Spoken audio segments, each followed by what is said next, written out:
Welcome to Nextpoint's Spring 2024 quarterly product launch. We are always so grateful to our customers when you take some valuable time out of your day to join us and hear a little bit about some of the product updates and features that we have been working hard on. Please feel free to utilize the chat panel during the presentation today. If you have any questions about the product, some of the things we are talking about, or you just want somebody to follow up with you, happy to do that. And as usual, you will be receiving a follow-up email with a link to the recording of today's presentation, so you can watch it again later or send it to colleagues if they're not able to be there and watch with you.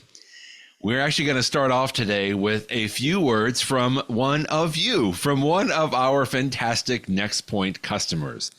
Juanita Trzynski is a paralegal at BG Law, which is a multifaceted law firm with offices in Los Angeles, Las Vegas, and Denver. Juanita and her litigation team there at BG Law had a chance to utilize some of the recent updates to Nextpoint's near duplicate feature, and she was kind enough to take some time to send us this testimonial. Implementing Nextpoint's near dupe feature has revolutionized our data management capabilities. By integrating it into our extensive 60 gigabyte database, drawn from multiple sources, we have seen unparalleled efficiency in grouping nearly identical documents. This functionality has not only streamlined our review process for numerous documents, including drafts and signed agreements and meeting minutes, but also significantly expedited our ability to manage and code large volumes of invoices and their related emails with ease. Nextpoint has truly been a game changer in handling our complex data needs. That is so amazing to hear, Juanita, and thank you again for taking the time to send that in to us. And frankly, it's even better to hear that you have been able to take full advantage of these new features that we have been working hard on. So thank you again. Now, next up, and honestly, one of my favorite highlights of our product launches is kind of a fireside chat, if you will, with our own CEO, Rakesh Madhava, to get his perspective on the latest updates and features that we've been working on here at Nextpoint.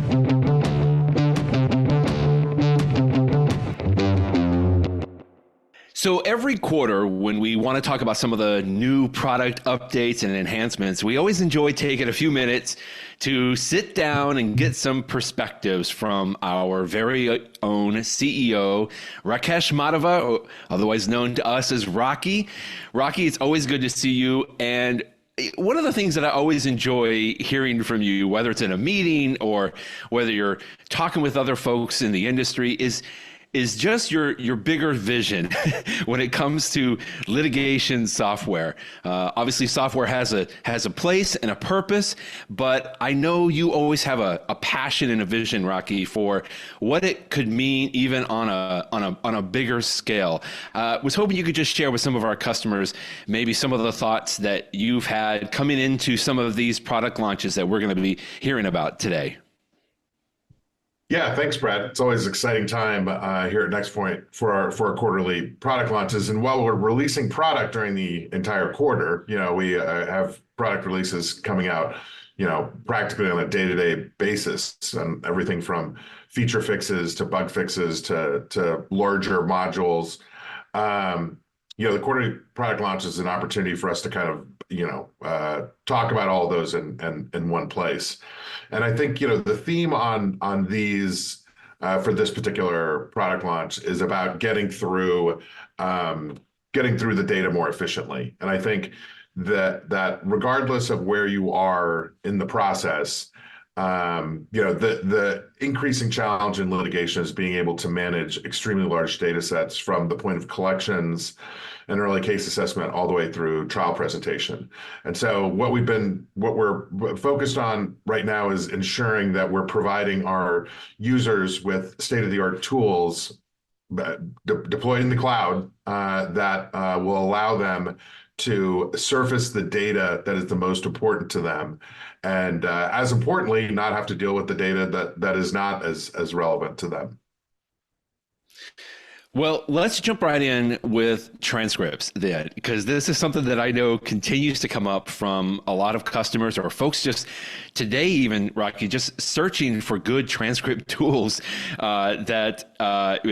remember the old days of Real Legal and, some of the Live Note and some of those other tools. And Nextpoint has always provided some excellent transcript management capabilities. And I know we've really kind of been focusing on some of that, even small things like I know where the selection for issue designations would be retained, right? And so you don't have to get multiple clicks all the time, to much bigger things like adding sub-issues, for example, or additional reporting enhancements. Share with us just a little bit about some of the new updates on the transcript side, Rocky. Sure. I think, transcripts were literally the genesis story of the Nextpoint software. It was our first release. It was focused around trial preparation.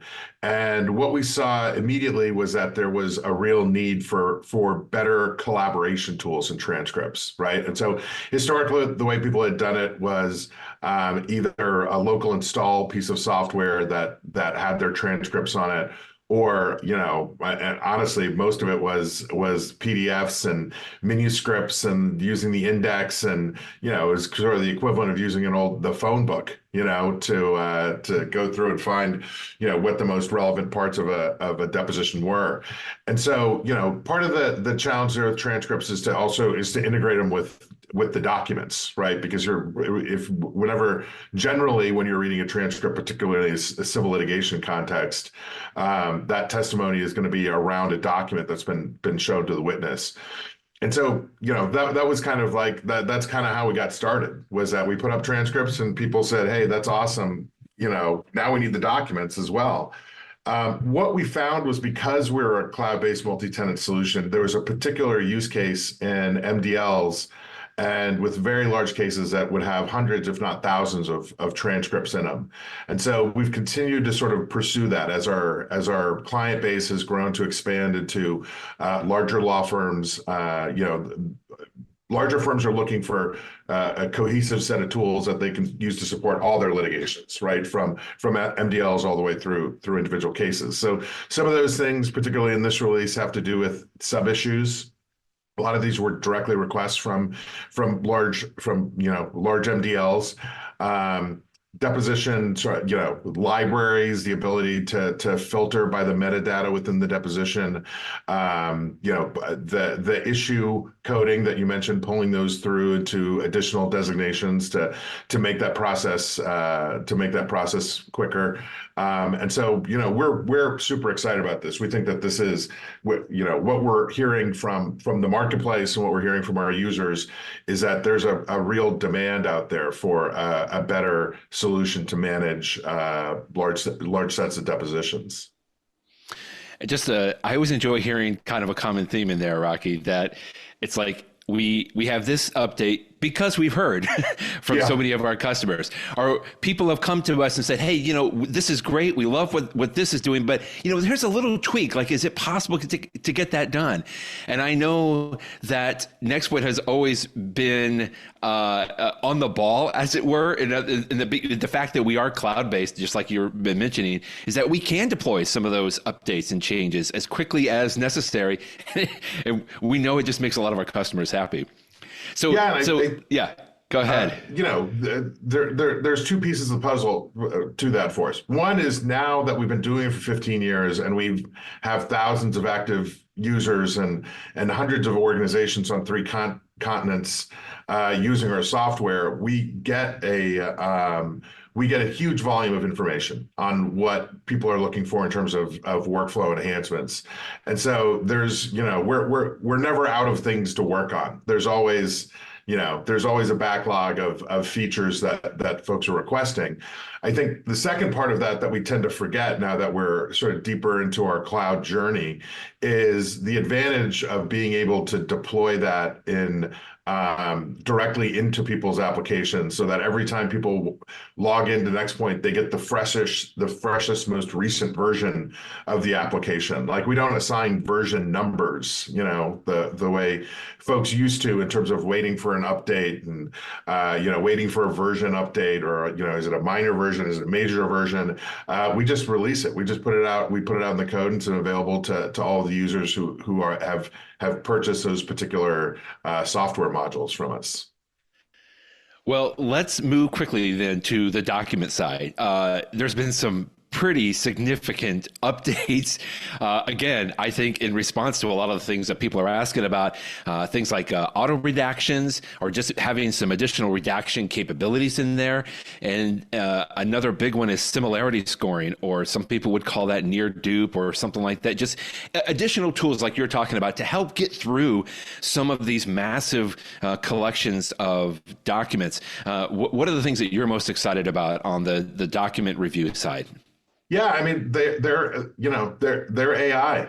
Those are AI pieces, and we've spent 10 years designing and 3 years building the infrastructure to be able to roll out what are algorithms that allow users and allow the law group to go in and provide services around very large data sets that automate sort of tedious, low-value tasks, and that is what the future of AI is going to be. So with auto redactions, the ability to go into a data corpus and consistently and thoroughly identify particular, whether it's PII or a certain phrase or terms or a product name, and be able to ensure that you've gotten all of those and are redacting them out of your production set, is a huge time saver, right? And similarity scoring allows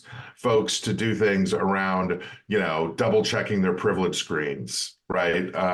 Trying to identify hot documents within a case. It's a thing that it feels like computers should be able to do, and they do it very well. They take, they can compare two different documents. Now, the challenge with both of those historically has not been that we didn't know how to do it, or that the technology wasn't available, or in fact thoroughly understood. It's been there for a long time. The challenge was really around being able to deliver that in a cost-effective manner, right? And being able to access the compute cycles and the processing power needed to run similarity scoring across 2 million documents or 5 million documents. And that has been, we're there today with that kind of stuff. And I think, one of the things that I've heard over the years is that, when it comes to some machine assisted review components, people have had a mixed experience. People have it has not necessarily performed to their expectations level. And we've been very measured, very conservative, and very precise about our approach. And if we're going to roll it out, we know that it works, and we know that we can stand behind it. So we're super excited. This is again, the second quarterly product launch, and I would anticipate every quarterly product launch from here out, we're going to have an AI component that we've worked into the software offering. So exciting, and so many people talking about, obviously, this day in and day out. It's always good to get your perspective, Rocky, on some of those product updates and enhancements. And folks are gonna hear a little bit more about those. But there's one other quick project that I wanted to ask you about that some of us have been working on for the last couple of months, because it's brand new. And this is a collaboration project that Nextpoint has done in partnership with Tom O'Connor, who many people will know as one of the sort of the godfathers of e-discovery, or affectionately known as the Santa Claus of e-discovery, if you will. We're good friends with Tom, so he wouldn't mind any of those names in terms of endearment there.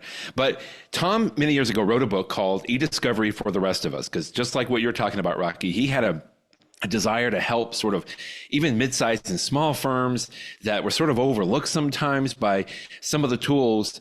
And we ended up partnering with Tom to republish that book. We updated everything in collaboration with Tom, put in some fantastic screenshots. The first part of the book is more of like an approach to e-discovery. The second part is even more of a workbook, Rocky. Why don't you share with folks why it was important for Nextpoint to jump into this project with Tom? Well, part of our mission here at Nextpoint has always been about democratizing e-discovery. We thought that, that it was important for the civil justice system and the criminal justice system, and, for our legal system to be able to allow anybody who needed to access software that could make working on a matter more efficient. Right. And we were, I remember doing a 5-part blog post on the Edna challenge sometime in the, 2000 aughts, or maybe it was like 2010 right. or 11, where the challenge was to, be able to support a solo practitioner for under $1,000, which we were able, we were able to do. And Tom's a legend, and so I've known, I've known him for years. I think anybody who's, been in the industry knows Tom and respects his opinion and his intelligence and good nature about addressing, about working on the same thing. That's what Tom's been, doing in New Orleans for all this time. And he approached us and said, "Hey, I need a refresh on this book, and we need some new screens. We need, I'd like to. Can I test out your software, see if it'll work?"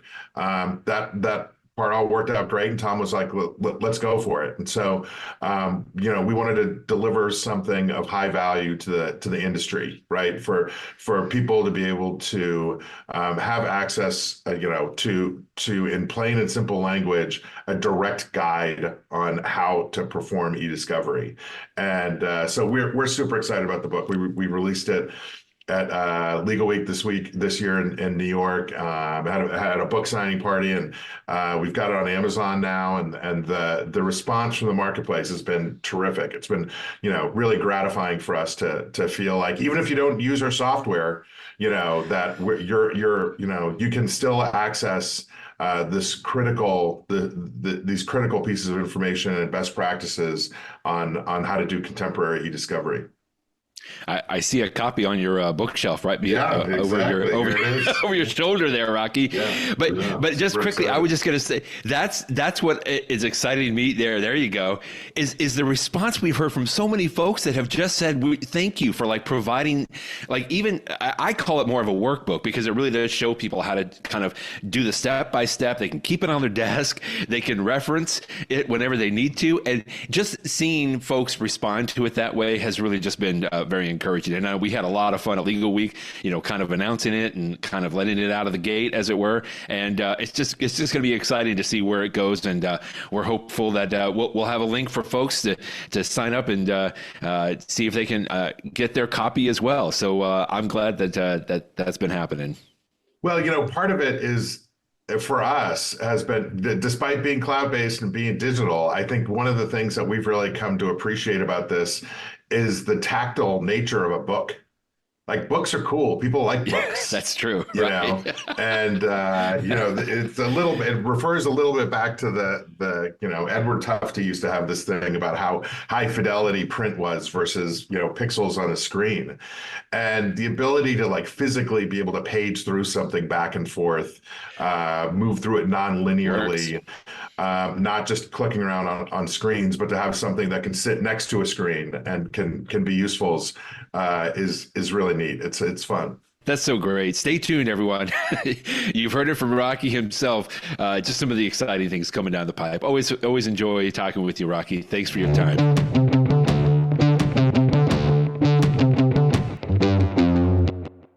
Hello, everyone. My name is Tyler, and I'm new to the product team here at Nextpoint. In the short time that I've been part of this team, I've had the privilege of talking with a number of litigators and legal professionals that have lots of love for Nextpoint's transcript tools, including some tough love for how it might be improved. I'm happy to share that we've rolled out a number of improvements centered around two key themes. organizing your work product like notes and issues, and then also giving you greater flexibility when exporting transcripts with that work product included. Firstly, on the topic of organization, you now have the ability to create sub-issues to help structure your arguments with elements that might be related, but are ultimately different issues. You can do this in your settings when creating new transcript issues. Just choose the option to create as a sub-issue and identify the parent that it should be associated with. On the deponents page, you can select these from that same list as your other designations and issues when creating those new clips, where you'll also notice that you can now choose to create a clip with more than one issue or designation at a time. Once you're ready for a report of your transcript and work product, you'll see that we've made some changes to the structure of the report sidebar to make it easier to choose the type of report and what formatting options you'd like included. When exporting any type of PDF, you'll notice that your designation headers and included notes are a bit easier to differentiate from the Q&A text. And on text file exports, you'll notice that we've added the clip citation and name of the designation, issue, or sub-issue associated with each of those clip segments to better organize this raw text and ultimately make it easier to work with. Moving on to the topic of flexibility, you'll see a number of new formatting options that allow you to pick and choose how your report is created. For PDF reports, you'll see that you can now choose just to include designation headers in the transcript without your notes. And something I'm personally excited by is the ability to include all of your notes on a separate page. This is great if you utilize the notes field to create summaries of your arguments, or if you just want to be able to reference a clean copy of the Q&A text side by side with those notes. If you're someone who makes use of different colors to keep track of your designations and issues, we've also added options to highlight all of your clips, just your notes, or just the designation header. Feel free to choose what works best for you and your colleagues. Lastly, if you're someone who prefers your clips to be organized in a spreadsheet, we've added some new options to our CSV reports where you can choose to include or exclude certain metadata columns, as well as the page and line numbers within the column that contains your clipped Q&A text. We're really excited to bring you these improvements to one of the core functions of Nextpoint software, and we can't wait to hear about how you'll utilize it in the workplace. Next, you're going to hear from one of Nextpoint's fabulous client success managers, Kirsten Frumkin, as she chats with one of her law firms about a special project where they needed a large number of audio files transcribed, and Nextpoint was there to make sure that they had the tools they needed.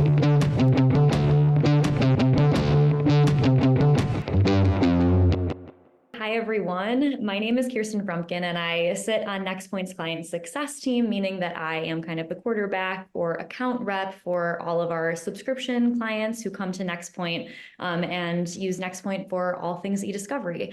I also have with me on the call Olivia Atanasio from JMD Law to chat a little bit about her experience with Nextpoint, as well as trying out some new features that we have in beta. So hi, Olivia. How are you?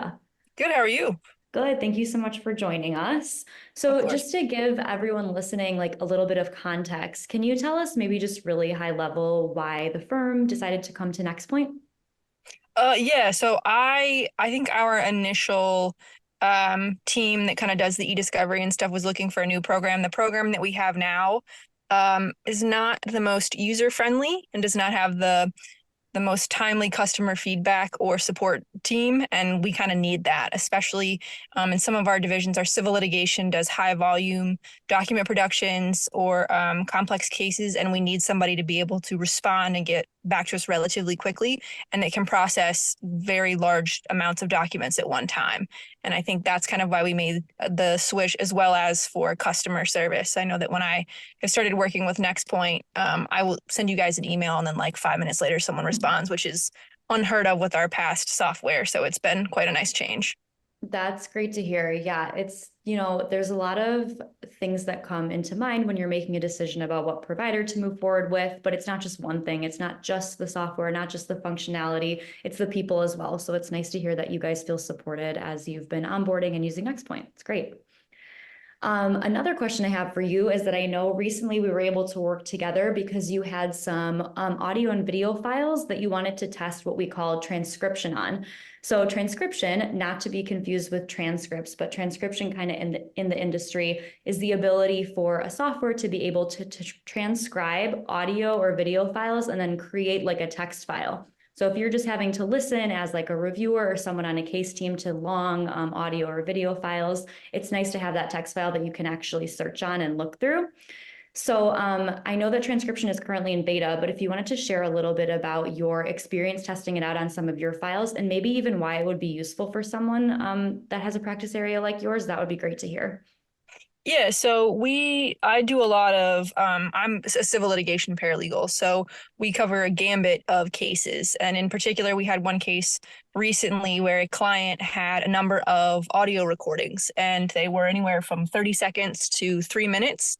And they were a level of different frequencies and distractions and background noise and things. I think one recording, she had her phone in her pocket, another, the TV's turned on in the background, or she's talking to her dog. So there's like a lot of background noise, but we needed those audio for a deposition. And me being the paralegal, I had to sit and listen to the 30-second audio and then had to transcribe those. And so being able to put those in a program that was able to transcribe the majority of it. Of course, you have to go back and kind of finesse it and listen to the nuances, but the overall arching text and conversation, it was really nice to be able to upload that and then turn around and say, well, here's, 4 paragraphs worth of dialogue, which was pretty much almost verbatim in every recording that I uploaded. And I uploaded 18 recordings. And so it was really helpful. Kind of like, I think previously before I did that, I had to use Word's transcribe feature, which is somewhat useful, but it's able to do this. You can upload them all at once and then you turn around and you can download those and have them at your fingertips. And we have a number of cases where people record conversations or things like that, or have different audio that we need to record. And so it's been very helpful to have that because it saves us a number of time, but also the accuracy with which it transcribed those. That's great to hear. I'm excited to be able to roll that out to all Nextpoint users, and it's great to hear your use of it. I know previously when we had chatted, you gave like a number of how many hours you thought that it had saved you. Do you remember what you had said on that? Yeah, it saved me about 3 hours because I'd hate to say it, but I brought the recordings home and would play them on an iPad to my Word so that Word would transcribe them. But before I realized I could do that, I was, had headphones and I was trying to do it and trying to get the nuances, because in some of them, the TV gets turned on or they're driving and you only catch half the conversation. And so having to stop and play. With this, it just uploaded and I can go in and, kind of create my own little transcript, and it saved me a good 3 hours probably of my time. Well, totally. I mean, we know how busy you are, so I'm glad to hear that it was a time saver for you, which is awesome. That is the name of the game. And so it's great to hear your feedback on that. Anything else you would kind of share about your experience with Nextpoint so far to anyone listening? I was in the process of doing that, and I thought, well, Nextpoint seems to have so many other features, so I'll ask Nextpoint. And I had probably a response within 30 minutes that says, we're actually, this is in beta. We'd love to test it out if you would send them to us. And I did. And then I think over a weekend, I got the transcripts back. So even then, I imagine between like a Tuesday, Wednesday turnaround versus a Friday, Monday turnaround, it would be the exact same. It took no time at all, which is very helpful. And so the ease at which, we jumped on a call and they said, hey, what do you need? What can we do for you? And they did exactly what I asked and what I needed, which is, with our previous provider, was kind of unheard of. Yeah, totally. It's nice to be able to rely on real life people that you've met and that you work with so that you can do your job efficiently and not be waiting on response times, which can be really disconcerting with the pace that you guys work. So it's nice to hear that that was your experience. Well, very good stuff. Well, thank you so much for your time, and thanks for chatting with us a little bit. Of course. Thank you. One of the main reasons we host these quarterly product launches is to make sure that all of our customers are informed about the most recent product updates and functionality that have been added to the platform. And of course, this product launch is no exception. We're going to turn it over right now to Annie Pizzato, our Senior Product Manager, who will actually be joined by Anand Matthew, who is a partner at the Nextpoint Law Group.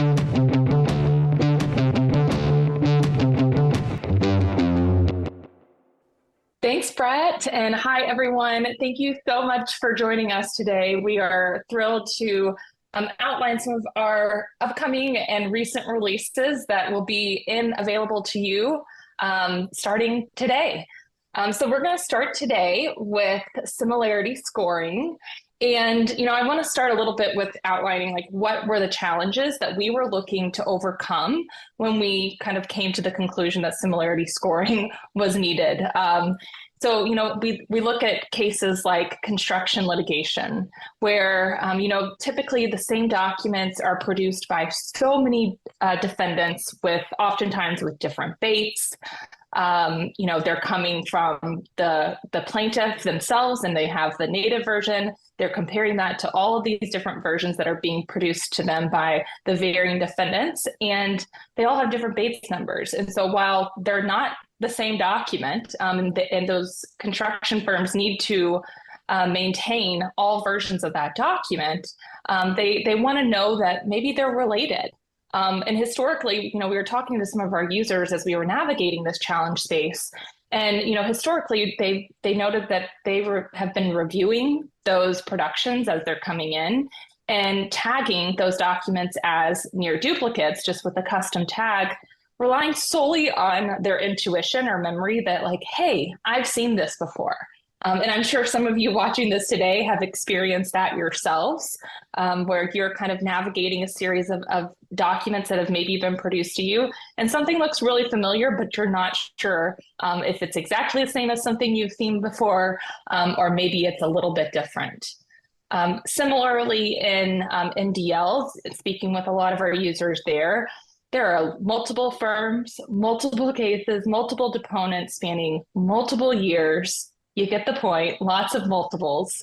And the same document ends up being referenced sometimes up to like hundreds of times.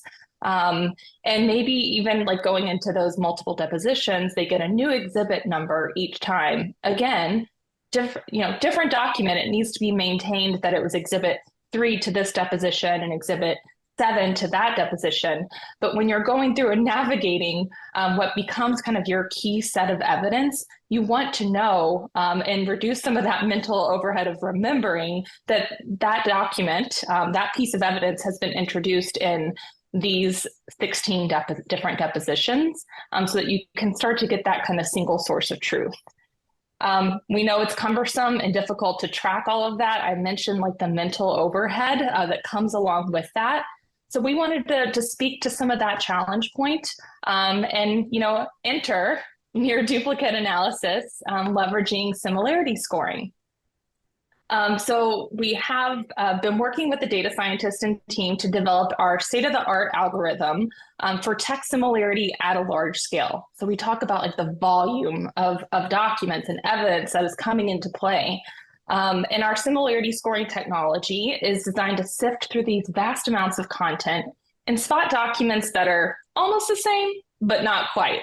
I like to call it like finding twins in a crowd. And so, leveraging the similarity scoring and identifying those documents that are maybe similar, but not quite, will result in this cleaner, more organized, more efficient document review, saving you time and money, which we know is critical here. So I'm so glad that you're here today.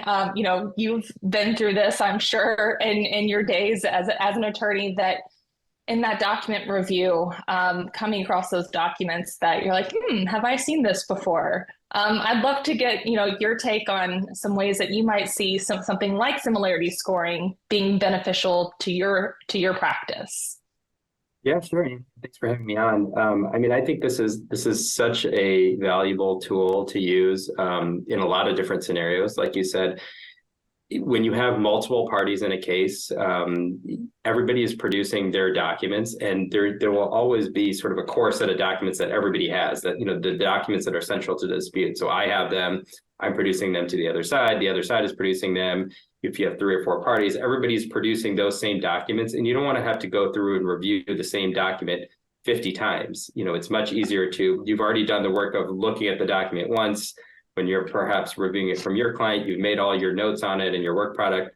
then you get that document from the other side, and you kind of, like you said, kind of remember in your head, hey, no, I've seen this document before and already made notes on it. I don't want to have to recreate the wheel here. How can I just find what's similar? And I have people that have come to me all the time, with this scenario and saying like, why are there so many duplicates in the database? And they're not actually duplicates, because they are, maybe the same document that was produced by multiple parties, like you said, with different base numbers. Maybe it's the same attachment produced in different emails, along the course of the case because it's a contract or something like that.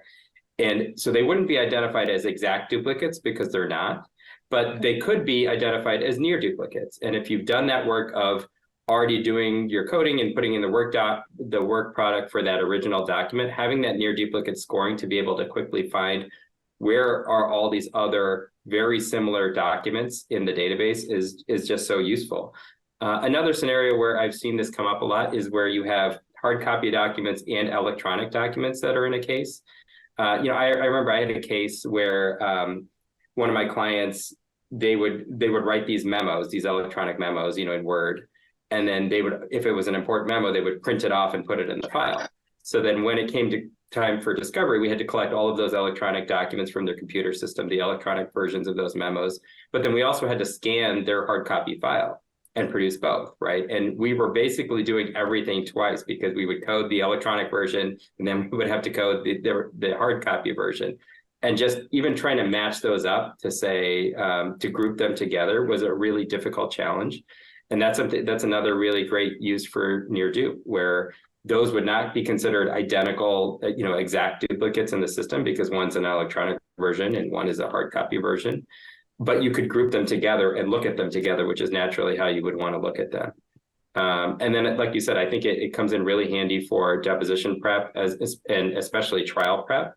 When you're getting to trial, usually, you have a key document that has been used at multiple people's depositions, might have different exhibit numbers. And again, you've already done the work of putting in your work product to the original document. And you want to know, when I'm looking at deposition exhibit 20, what were the notes that I made on this document? What are the case issues that I coded to it? And it might not be coded to that specific deposition exhibit, but it probably was coded to one of the other versions of that document that was used in the case. So near duplicate can be really useful for that too. Yeah, no, all of those instances, I'm like, it's such a broad set of ways that you can leverage this, in not just in your discovery review, but later on in the game too. And I think something you hit on there that really stuck out to me is this is about like leveraging that similarity scoring and that identifying those near dupes, but it's also really helpful in like not just finding what's the same, but finding what's different in the context of like, okay, if you're looking at that similar document and you're seeing inconsistencies maybe in your relevancy coding or your privilege coding, that you're able to see those pretty much side by side. Oh yeah, absolutely. I mean, it's so great for like a privilege review, right? Where you've already done the work of going through and marking stuff as privilege, and you want to do that double check to see, okay, are there any other versions of documents that are like this in the database? Because most likely those are going to be privileged too, and maybe they were missed or something like that. It's a great double check. It's also great for, in a contract type of case where you have different versions of a contract, different drafts of a contract, and you want to make sure that you've seen all the drafts of the contract and coded them the same way. Really good for that too. Yeah, using it as a coding consistency QC and QC check is a really great use case for this as well. Great. Well, and I think one of the benefits of our similarity scoring offering is that what we're kind of outlining here for you is kind of what we'll call our like standard similarity scoring, where everything in the database is compared to everything else in the database. To identify where those near duplicates are in comparison to the current document that you're viewing. However, one of those benefits is that our algorithm can be customized to fit your specific case needs, whether it be by a variable threshold, maybe you want it to be a little more conservative or a little less conservative. Maybe you have a specific workflow where you're trying to compare specific sets. And that's something that Anand and our team at the Nextpoint Law Group can support you in making those custom decisions to suit your needs. So, on that note, I'd love to hear, some of your perspective, your take on what are those custom workflows that we've been supporting so far. Yeah, and the reason for that is because there are so many different use cases that you could use this for. So when you run the standard near dupe and you're running everything against everything, that is really great for, I'm searching for a document in the database and I want to see all the other different versions of it, right? You can just see it when you're looking at the document. The custom workflows are really good for when you have a specific task at hand that you're trying to accomplish. So like what we were just talking about with QCing for privilege. That's a really good custom workflow that we can develop for you. If you consult with us, we can kind of work through how did you code your privilege, find what are all the other similar documents to the ones that you coded at privilege, put them in a folder so that you could look at them. Another really good use case for this is when you're doing reviews and you want to do a review more efficiently by coding things in bulk. So we can actually cluster similar documents together so that as you're reviewing them, you're reviewing similar documents and you can code them all together. And we can even do that like in the grid view, so you can see all the similar documents together when you're looking at it in the grid view. And then that can speed up the review really exponentially because you review the first document and then kind of like the next 10 or 15 are going to be the same because they're all like near duplicates. So you can just kind of fly through those. So it's really good for that. Another custom use case that we have done a lot is comparing not the entire database to the entire database, but you have one specific folder that you want to compare to another specific folder. So a good example of that is one of the things that we were talking about earlier, where you've gone and reviewed your client's documents already, produced them to the other side, then you get a tranche of documents that the other side has produced to you, and you want to know, okay, I know some subset of the documents that the other side just produced to me are the same documents that I just reviewed for my client. So I want to put those lower on the priority list. I want to see what's new. What haven't I seen before? So we can run that custom workflow also and just isolate for you what are the new documents that the other side has produced. And you can save the stuff that you've probably already looked at for lower down on your priority list. So all kinds of custom workflows. I would really say that if you think you have a need for near dupe, please let us know. We'll talk to you, we'll consult with you, and we'll figure out what is the best workflow and best practice for you to do your work more efficiently. On that note, if this is something that interests you and you're, as you're hearing about similarity scoring and the near duplicate analysis, you are able to get started on your own simply by navigating to your document viewer and clicking the Contact Us button in your related documents panel. There's a nice little section for near duplicates, and a member of our team will be in touch pretty soon thereafter. So on that note, let's take a little turn to everyone's favorite pastime, redactions. I know, nobody's laughing. It's fine. But however, we are going to hit on a few different flavors of redactions today. Anand, I'm going to turn to you again, if you don't mind, because I know you probably have felt this pain firsthand with redactions. So I'd love to hear your take on kind of what are those highlighted pain points when it comes to making redactions. Yeah, so a lot of times redactions are like one of the last things you do before you produce, right? And so there's always like some urgency to getting them done, but it's such a tedious and complicated process where if you make a mistake, their consequences can really be significant. So it's one of those areas where having an automated process for doing redactions is very useful because one, you can get it done more efficiently and quicker than you can do it manually, and you'll be able to do it more consistently. There's lots of times where you're just redacting this very same thing in multiple documents or multiple pages. I'm thinking of bank statements that are like 30 pages long, and you have to redact the account number on every page. And you're so used to just redacting it at the top, and then maybe on one page it appears in the middle, and you just totally miss it, right? Or social security numbers, same thing. You're looking for it in kind of really small print a lot of times on these like multi-page forms, and it's really easy to miss that stuff. And like I said, you're doing it at the end, so a lot of times it's rushed, and it's a totally tedious manual process. And so finding a way to speed it up and do it in an automated way is such a great tool that we now have. And kind of leading into some of our updates here. The first is with auto redactions and kind of automating that historically manual process. And then also full page and full document redactions, which I'll have some stories around that here in just a moment. But we knew we needed to make this process better. It's time sensitive, it's manual, it's anxiety driving. And so we wanted to approach that from a couple of different angles here.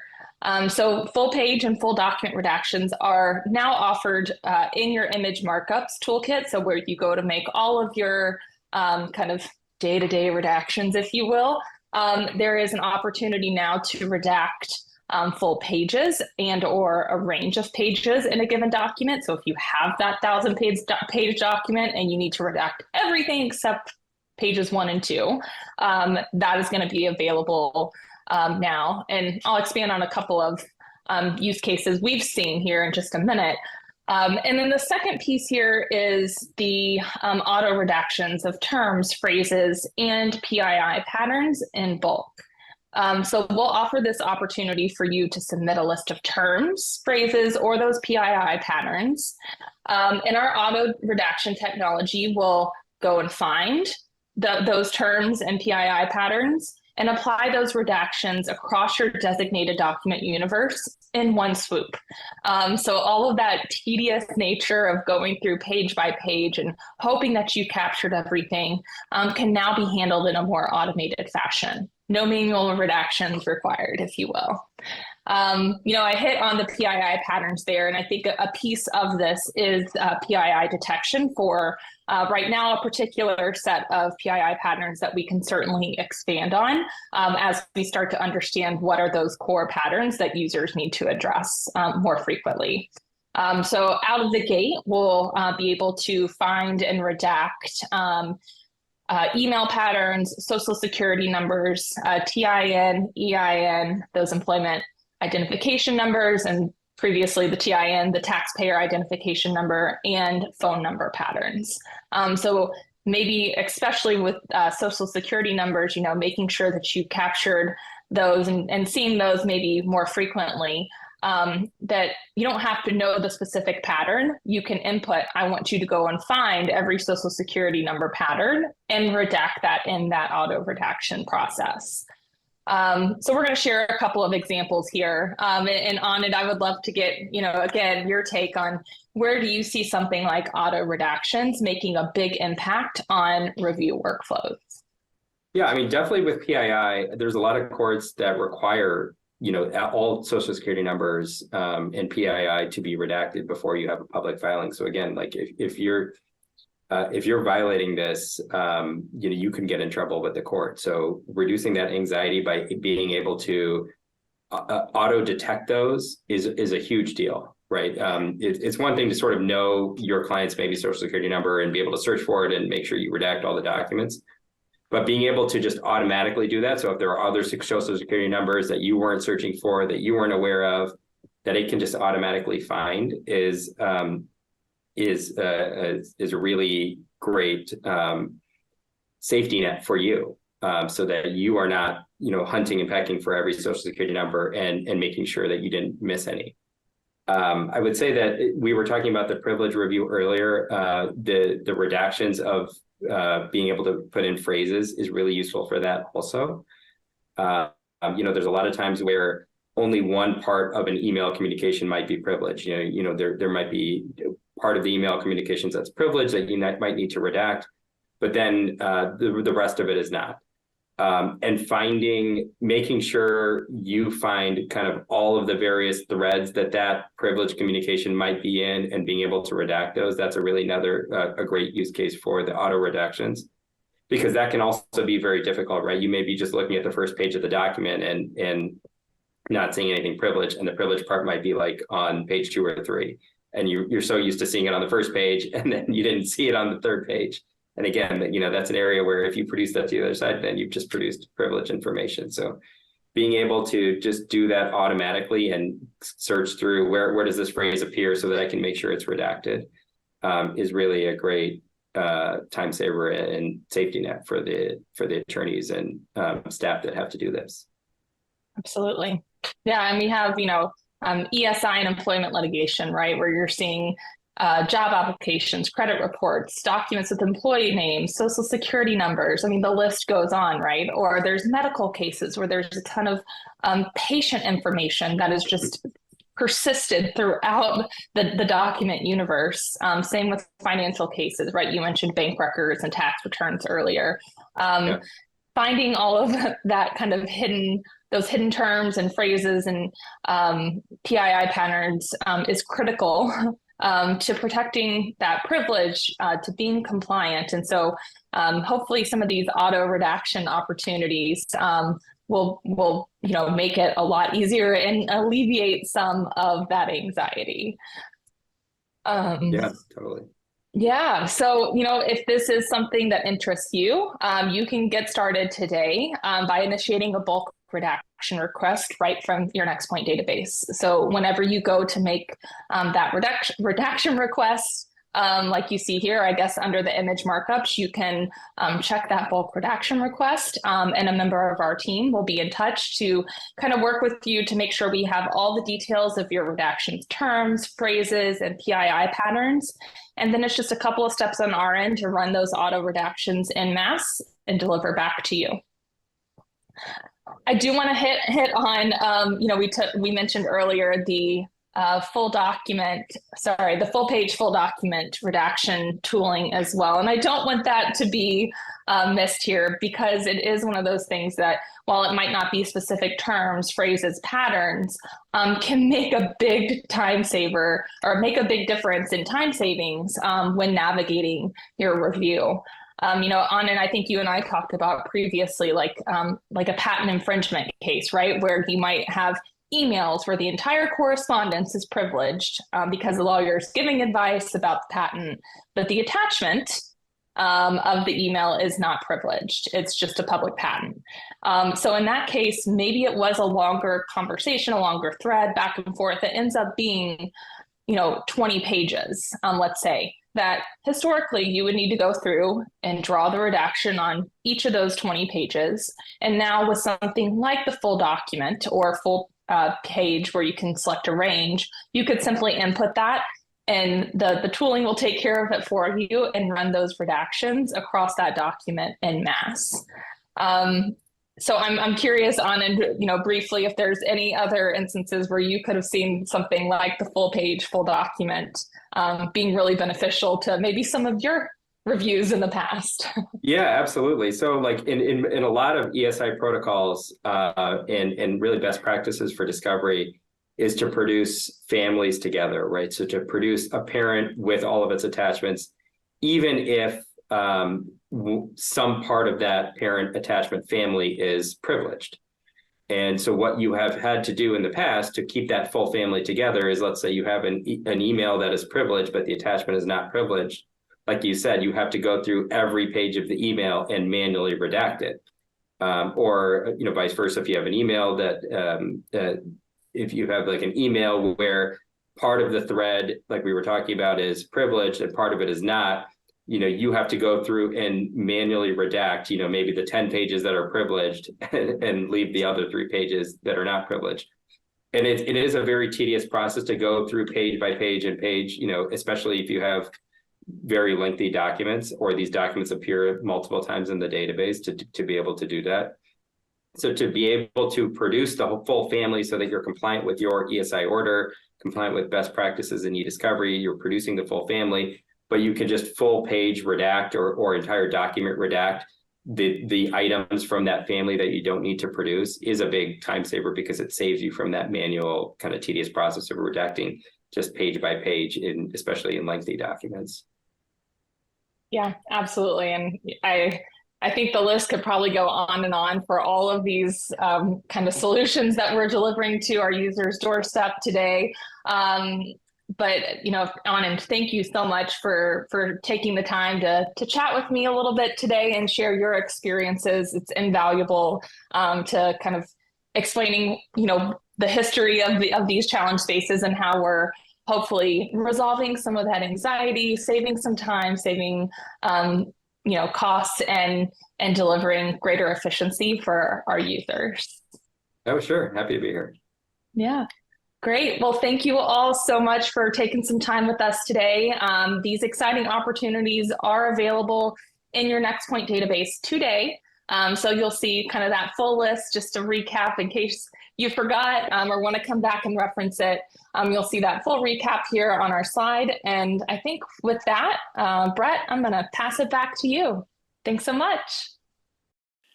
Thank you, everyone, for joining us today to learn about all of the work that we have been putting into the new updates and features here at Nextpoint.